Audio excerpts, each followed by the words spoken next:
Good morning student. पुनः अपने class की श्रृंखला को आगे बढ़ाते हुए आप सभी का स्वागत है मेरे क्लास में। जैसा कि हमने पिछले आधुनिकीकरण पर आप लोगों को उसके बारे में विवरण प्रस्तुत किया था। सभ्यता, संस्कृतिकरण, पश्चिमीकरण, लौकिकरण एवं आधुनिकीकरण कैसे स्टेप बाय स्टेप हमारे समाज में आधुनिकीकरण का प्रवेश हुआ। तो आज इसी श्रृंखला को आगे बढ़ाते हुए हम इसकी कसौटियां एवं विशेषताओं पर चर्चा करेंगे। ठीक है, आप लोग मुख्य बिंदुओं को लिखने के लिए हमेशा अपने नोटबुक एवं पेन को लेकर बैठे। ठीक है, हम अपनी क्लास को आरंभ करते हैं। जैसा कि शिक्षा और आधुनिकीकरण में गहरा संबंध है। आधुनिकीकरण एक प्रक्रिया है, ऐसी प्रक्रिया है जिसमें पारस्परिक व्यवस्था बदलकर नई व्यवस्था में परिवर्तित हो जाती है। प्रोफेसर श्रीनिवास समाजशास्त्री के अनुसार ग्रामीण जीवन में होने वाले परिवर्तन को ही आधुनिकीकरण कहा कि उसी का परिणाम है ये आधुनिकीकरण। आधुनिकीकरण के फलस्वरूप आज अधिकांश ग्रामीण क्या है, खेती में नई प्रविधियों का भी जो प्रयोग करने लगे हैं वे आधुनिकीकरण के ही परिणाम है। टेलीविजन, ट्रैक्टर और टेलीफोन आदि का उपयोग भी गांव में क्या हो रहा है, बढ़ने लग रहा है। घरेलू उपयोग के परंपरागत उपकरणों में भी परिवर्तन हो रहा है। नई शिक्षा प्रणाली के फलस्वरूप ग्रामीणों में मनोवृत्तियां तेजी से बदल रही है। तब समाज में आधुनिकीकरण होने के लिए क्या हो जा रहा है, नगरीकरण का विकास तेजी से शुरू हो रहा है। ये इसका सफलता किसको जाता है, शिक्षा को, और इसको ही शिक्षा को ही महत्वपूर्ण आधार माना गया है। मानव जीवन को सरलता से बढ़ाने के साथ साथ जीवन स्तर में भी आशातीत परिवर्तन होने लगा है। किसके कारण, ये मशीनों का, आधुनिकीकरण का अधिकाधिक विकास हुआ है। ठीक है, आधुनिकीकरण को साधारण शब्दों में हम जानेंगे कि हम सभी आज यह कहते हैं कि अब हम आधुनिक युग या आधुनिकता युग में रह रहे हैं। तो हमारी अधिकांश क्रियाएं, व्यवहार, प्रणालियां, मूल्य व दृष्टिकोण क्या होता है, विश्व के प्रति देखने को मिलता है। और ये जो देखने का दृष्टिकोण है ये भी क्या हो गया है, अब आधुनिक हो गया है। तो यह एक निरंतर चलने वाली प्रक्रिया है जिसके द्वारा मानव नवीन युग के बदलाव के साथ साथ अनुकूलन आज प्रायः संभवतः सभी शिक्षित लोग जाते हैं कि परंपरा और परंपरागत और परंपरावाद के विपरीत अब ये विपरीत पद बहुत प्रचलित है। आधुनिकता, आधुनिक तथा आधुनिकवाद, आधुनिकता की दशा या पाने के लिए आधुनिकीकरण की प्रक्रियाओं से हमें क्या करना पड़ता है, गुजरना होता है। तो आधुनिकीकरण की प्रक्रिया के द्वारा भी देश की सामाजिक, आर्थिक, तकनीकी, औद्योगिक, राजनीतिक एवं सांस्कृतिक विकास होता है और इन क्षेत्रों में नवीनता आती है। औद्योगिकरण के कुछ डिफिनेशन देख लेंगे। औद्योगिकरण के साथ साथ आने वाले सभी संरचनावाद या संरचनात्मक सांस्कृतिक परिवर्तनों को क्या बोलेंगे, आधुनिकीकरण। लिंडसे एवं बीच के अनुसार औद्योगिकरण के साथ साथ आने वाले सभी संरचनात्मक और सांस्कृतिक परिवर्तनों को आधुनिकीकरण कहते हैं। आधुनिकीकरण है क्या, एक क्रांतिकारी परिवर्तन है जो परंपरागत समाज में पश्चिम के विकसित, आर्थिक रूप से समृद्ध और अपेक्षाकृत राजनैतिक रूप से अधिक अस्थायी देशों में होने वाले और उससे संबंध सामाजिक संगठन के स्वरूप में परिवर्तित कर देता है, विलियम बी मूरे के अनुसार। ठीक है, इन दोनों परिभाषाओं के आधार पर हम क्या स्पष्ट देखते हैं कि आधुनिकीकरण क्या है, एक प्रक्रिया है, यह गतिशील संप्रत्यय है। जैसा कि हम बार बार बता रहे हैं, क्या है, हमारा समाज क्या है, परिवर्तनशील है। तो इस परिवर्तनशील में क्या हो रहा है, आधुनिकीकरण भी एक प्रक्रिया है जो कि आए दिन इसमें भी गतिशीलता आ रही है। दूसरा क्या है कि एक परंपरागत समाज का परिवर्तन करके भिन्न प्रकार का बनाता है, एक परंपरागत समाज का परिवर्तन करके भिन्न प्रकार का इसको बनाता है। पश्चिमी के देशों जैसा उन्नत, विकासवान तथा नया बनाता है। आधुनिकीकरण जो ऊपर उपयुक्त परिभाषाओं के आधार पर क्या है, पश्चिमी के देशों जैसा उन्नत, विकासवान तथा नया बनाता है। प्रगतिशील, आगे देखने वाली प्रक्रिया है। केवल एक ही देश की भौतिक संस्कृति में परिवर्तन नहीं होता है ना, केवल एक ही देश की भौतिक संस्कृति में ही परिवर्तन नहीं लाता, उसके जीवन की शैली, मूल्य व्यवस्था, विश्वास में भी परिवर्तन लाता है। अब हम इसकी प्रक्रिया देखेंगे कि आधुनिकीकरण की प्रक्रिया किन किन माध्यम से होकर गुजरती है। ठीक है, तो इस प्रक्रिया में आधुनिकीकरण की प्रक्रिया की अभिकर्ता किसको कहा गया यहाँ, शिक्षा को। तो शिक्षा उच्च वर्ग के लोगों के लिए भी है और सामान्य वर्ग लोगों के लिए भी है। तो उच्च वर्ग के लोगों और सामान्य लोगों को यंत्र बनाकर या उनके माध्यम से समाज की संरचना, संस्कृति और मूल्य व्यवस्था और व्यक्तित्व की व्यवस्था को परिवर्तन लाने का प्रयास करता है। किसके द्वारा, उच्च वर्ग के लोग और सामान्य वर्ग के लोग और संस्कृति, मूल व्यवस्था और व्यक्तित्व की व्यवस्था में परिवर्तन लाने का प्रयास करता है। इसे हम निम्न तालिका के द्वारा देखेंगे। इसके बीच में क्या है, साधन है। ठीक है, ये साधन किन किन क्षेत्रों से होकर गुजरता है। पहला क्या है, सामाजिक व्यवस्था, उसके अंतर्गत स्थिति, भूमिका तथा भेदभाव। तो अब हम सामाजिक व्यवस्था है क्या, तो सामाजिक व्यवस्था से पहले हम जान लें कि ये जो सिस्टम है, ये व्यवस्था का इसका अर्थ क्या है। एक संरचना के अंतर्गत जब कुछ तत्वों को इस प्रकार संबंध रहना है जिससे कि वे कार्यात्मक रूप से एक दूसरे को क्या बनाए, क्रियाशील बनाए। एक संरचना के अंतर्गत कुछ तत्वों का इस प्रकार संबंध रहना है जिससे वे कार्यात्मक रूप से एक दूसरे को क्रियाशील बनाए। देखा जाए तो व्यवस्था दो तरह का होते हैं, है ना। इनके स्वरूप दो हैं, कौन कौन, यांत्रिक व्यवस्था और प्राकृतिक व्यवस्था। तो यांत्रिक व्यवस्था में अगर सिंपल लेते हैं तो घड़ी, पंखे, मशीन एवं पुर्जे आ रहे हैं।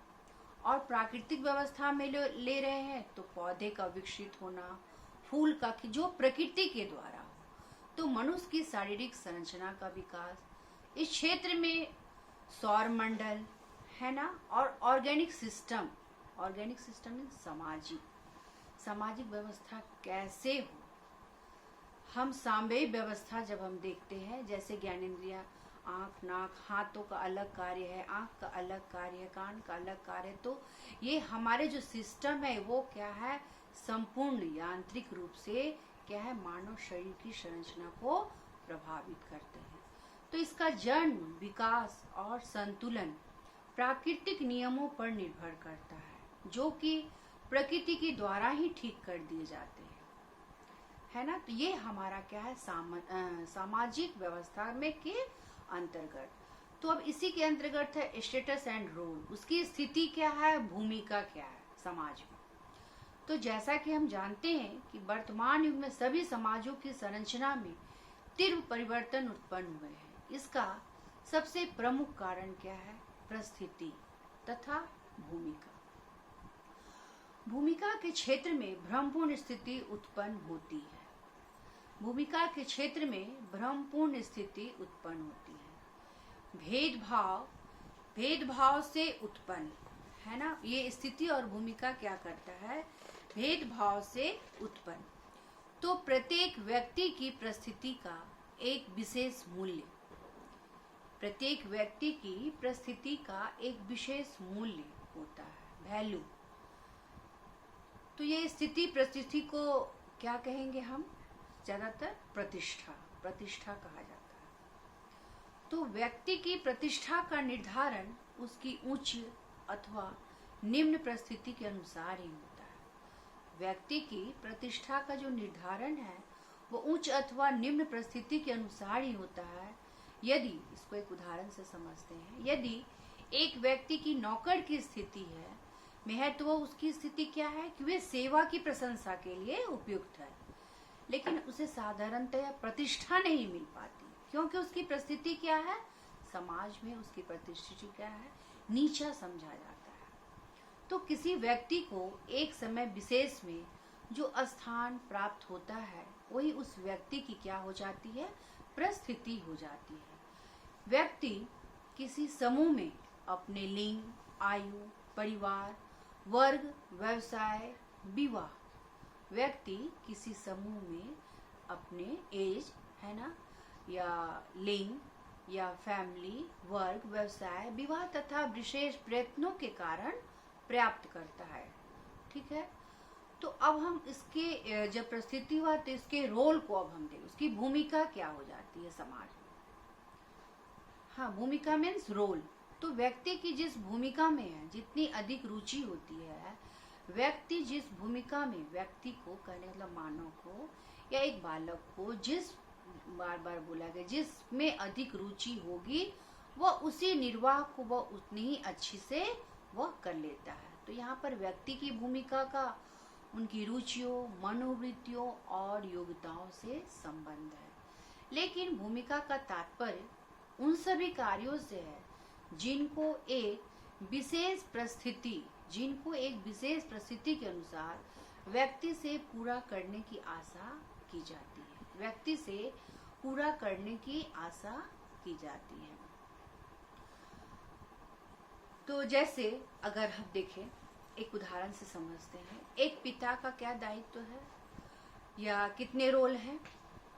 तो एक पिता है, वो पुत्र की भी भूमिका निभाता है किसी की, एक प्रशासक की भी भूमिका निभाता है, एक अध्यापक की भी भूमिका निभाता है, एक राजनीतिज्ञ की भी भूमिका निभाता है, एक पति का, एक मित्र का और एक समाज सुधारक का। उसी तरह स्त्री का या माता का क्या होता है, पत्नी का, बेटी का, गृहिणी का, मित्रों से या क्या बोलेंगे, शिक्षिका का, है ना।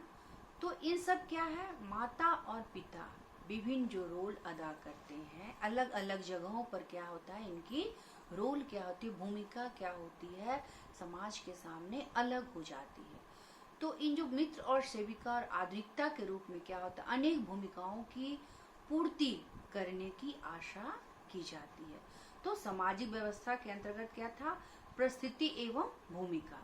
अब हम देखेंगे साधन के ही अंतर्गत में बीच में क्या आ रहा है, मूल्य व्यवहार।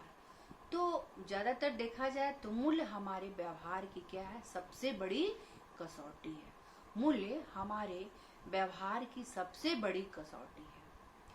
सामाजिक व्यवस्था में सहयोग को प्रोत्साहन देने और संघर्षों को कम करने में मूल्यों का विशेष महत्व रहा है। किसको, सामाजिक व्यवस्था में सहयोग को प्रोत्साहन देना है और संघर्षों को कम करना है, इसमें क्या है, हमारे मूल्य जो है वो अहम हिस्सा निभा रही है।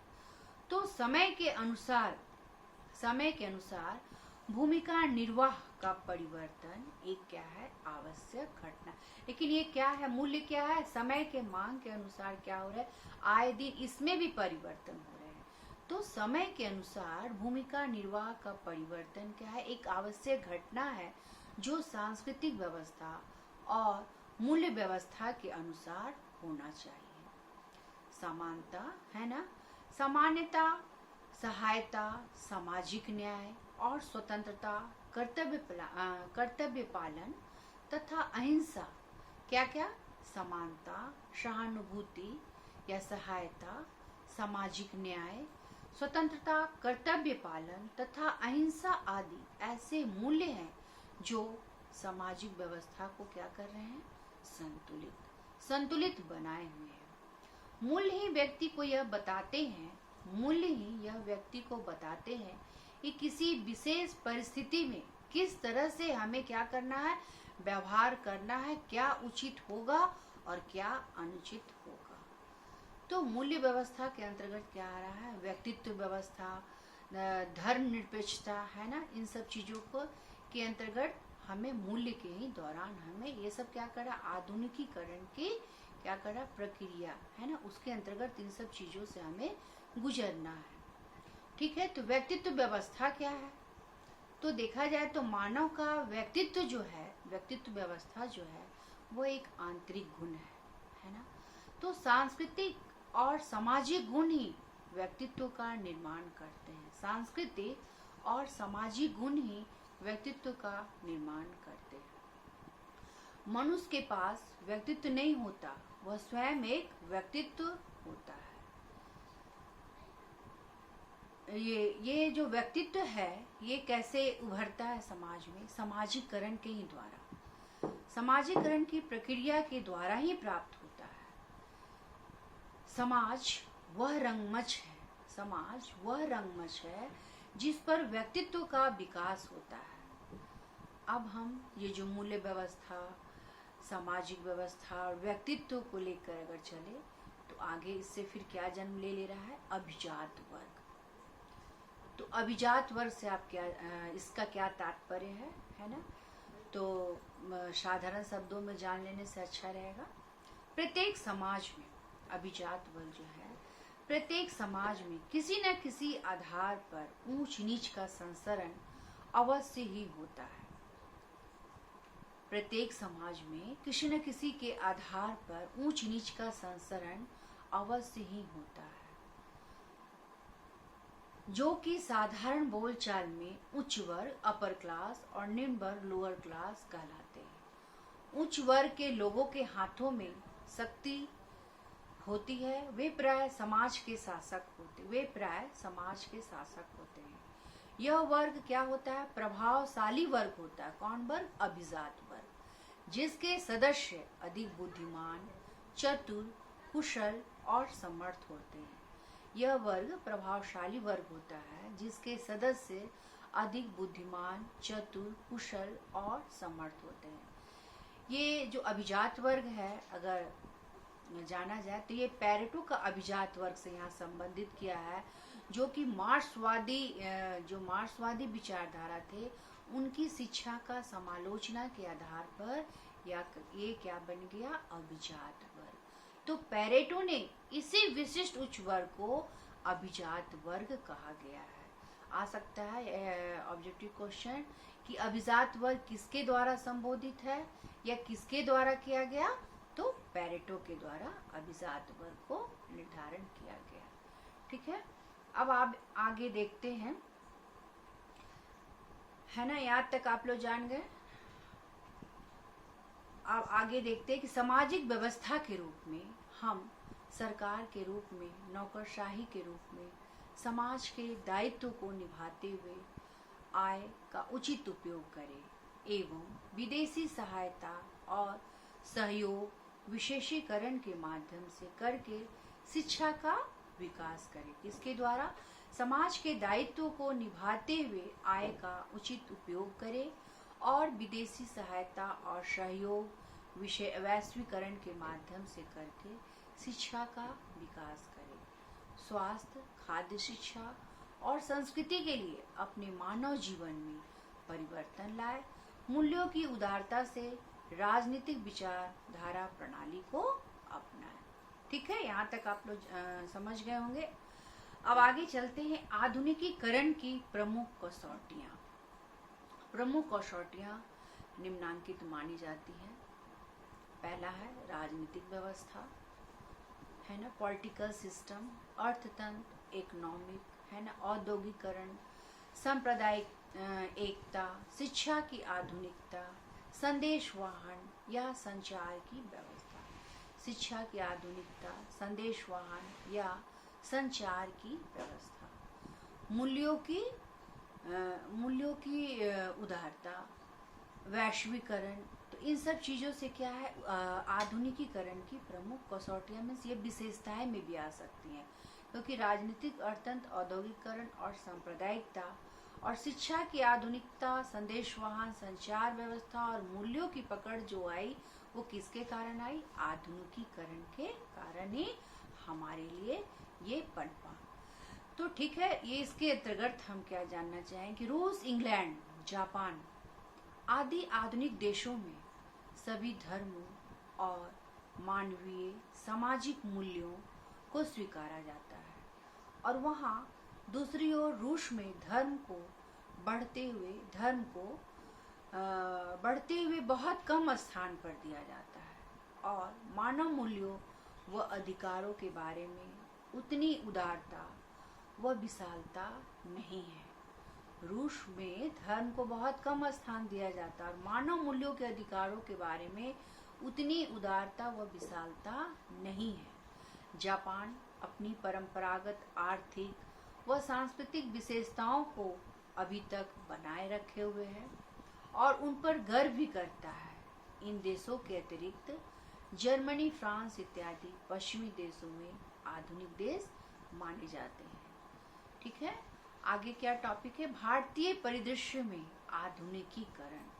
भारतीय परिदृश्य में कैसा देखा गया, में आधुनिकीकरण क्या है?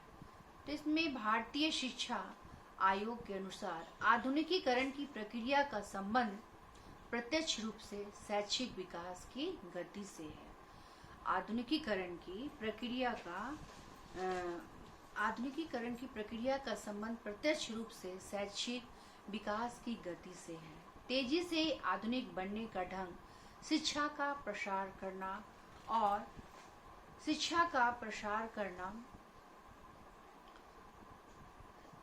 शिक्षित एवं कुशल नागरिक उत्पन्न करना था। एक उपयुक्त एवं प्रबुद्ध भौतिक वर्ग प्रशिक्षित करना था। क्या था? जो शैक्षिक विकास की गति से थी, तेजी से आधुनिक बनने का ढंग शिक्षा का प्रसार करना, शिक्षित एवं कुशल नागरिक उत्पन्न करना था। एक उपयुक्त एवं प्रबुद्ध बौद्धिक वर्ग प्रशिक्षित करना था। भारतीय समाज वर्षों तक विदेशी सत्ता का क्या रहा? गुलाम रहा। यहाँ की जनता प्राचीन रूढ़ियों व अंधविश्वासों से चिपकी रही। क्या रही? प्राचीन रूढ़ियों एवं अंधविश्वासों से चिपकी रही। इसी कारण भारतीय शिक्षा आयोग ने शिक्षा को राष्ट्रीय लक्ष्यों की पूर्ति का साधन मानते हुए इसका एक उद्देश्य देश का क्या था? आधुनिकीकरण करना भी बताया। शिक्षा को हम इन सब बुराइयों पर अंकुश लगाकर आधुनिकीकरण का सही रूप देना होगा। शिक्षा को इन सब बुराइयों पर अंकुश, प्रतिबंध लगाकर आधुनिकीकरण को सही रूप देना होगा। चलिए, यहाँ तक आप लोग समझ गए होंगे। इससे रिलेटेड एक क्वेश्चन आप लोग नोट कर सकते हैं कि आधुनिकीकरण को परिभाषित कर इनकी कसौटियों पर प्रकाश डालें। आधुनिकीकरण को परिभाषित कर इनकी कसौटियों पर प्रकाश डालें। और दूसरा है, आधुनिकीकरण के अंतर्गत भारतीय परिदृश्य की प्रक्रिया को बताएं, है ना। और आधुनिकीकरण की क्या प्रोसेस है जो हमने बताया, सामाजिक व्यवस्था, मूल्य व्यवस्था, स्टेटस, रोल, अभिजात वर्ग, इन सब चीज़ों के अंतर्गत आप इसकी विशेषताओं का वर्णन करें। चलिए, आज के लिए इतना ही रखते हैं, है ना। फिर हम अगली कक्षा में आपसे पुनः मिलेंगे। तब तक के लिए अलविदा लेते हैं। अगर आपको यहाँ तक समझ में आया तो लाइक करें एवं सब्सक्राइब करें। धन्यवाद।